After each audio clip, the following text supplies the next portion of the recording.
We are following breaking news out of Russia where Yevgeny Prigozhin, the leader of the Wagner mercenary group, says that his forces have left Ukraine and are headed into Russia.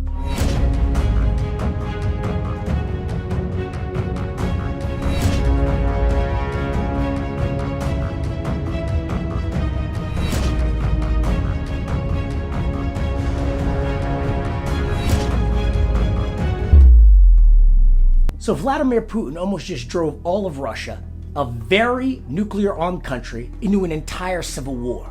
Any civil war is already frightening. You know what's more scary?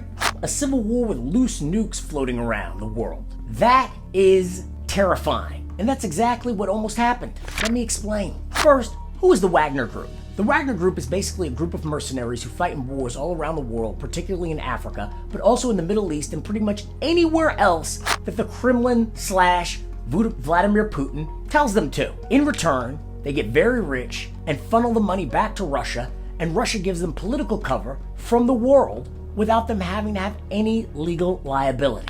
So Putin gets money and gets his dirty work done without being blamed for it, and the Wagner Group, particularly their founder, Yevgeny Prigozhin, gets rich, and as a byproduct, gets a ton of warfighting experience. So when Putin invaded Ukraine and the regular state-backed Russian army was having a hard time, Putin called in the Wagner Group to get down there and start winning that war. And they did. The only problem? Jealousy. It turns out that the Wagner Group was much better than the Russian regular army in fighting this war.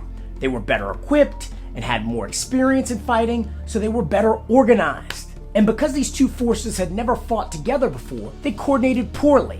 And as a result, Wagner men were killed. Prigozhin got angry and began criticizing the Russian generals on social media. You know, how any army fights a war, or how any little girl fights a war, on YouTube. The Russian generals retaliated by playing politics in Moscow, each side embarrassing the other. Well, the straw that broke the camel's back was when the war of words escalated. Prigozhin accused the Russian generals of dropping a bomb from a Russian warplane on his troops. Yes, his Russian troops. It'd be like the United States military hiring Blackwater and then the Marines deciding they're tired of Eric Prince, so therefore let's drop a Hellfire missile on his head. No bueno. No bueno. In any language. And Prigozhin said no bueno as well. You have to understand, Prigozhin had been fighting with these men for years. Years. So when his own countrymen dropped an alleged bomb on their position, he had had enough. He started to criticize the war's rationale on social media. Yeah, on social media. It's basically like criticizing the entire Russian government. Well, the Russian intelligence services put out a warrant for his arrest, and that was all she wrote. He packed up from Ukraine, went back into Russia, and made a beeline toward Moscow. Yes, he literally invaded his own country and made a beeline for the Kremlin. First, he took over a military installation at Rostov-on-Don. Now my man had tanks, anti-aircraft guns, and thousands of hardened soldiers. By the way, he was applauded when he invaded. One day later, after shooting down a couple Russian planes, yeah,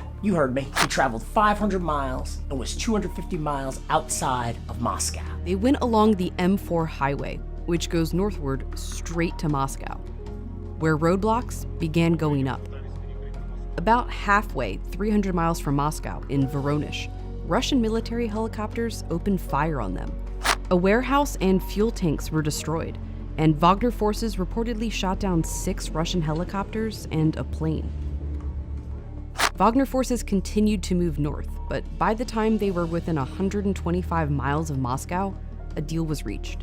That'd be like Blackwater marching from Miami to North Carolina, only a small way from DC. Moscow, on the orders of Putin, prepared for an invasion. At the last minute, a deal was brokered allegedly by Alexander Lukashenko, vassal of Vladimir Putin, and president of Belarus. Lukashenko promised Prigozhin asylum in Belarus and that Russia would drop the charges. And just like that, Prigozhin turned Wagner around and went to Belarus. Is Prigozhin safe? I don't think so. Translated? It was. When you play the Game of Thrones, you win or you die. There is no middle ground. However, what he has done is break the aura of invincibility around Vladimir Putin. Because there is no mechanism for the peaceful transfer of power in Russia, it's just like Game of Thrones. It's an internecine war, so there is no easy way out for Putin. He has now been proven vulnerable. Russia's national animal is the bear, and everybody knows what bears do when there's the scent of blood in the water. If you like this video, please like and subscribe it. You don't know how much those likes mean to me. I really like them, for lack of a better term. Don't hate me because I like puns. And subscribe if you like this. I love bringing you this video, so please do so. Anyway, signing off. Take it easy.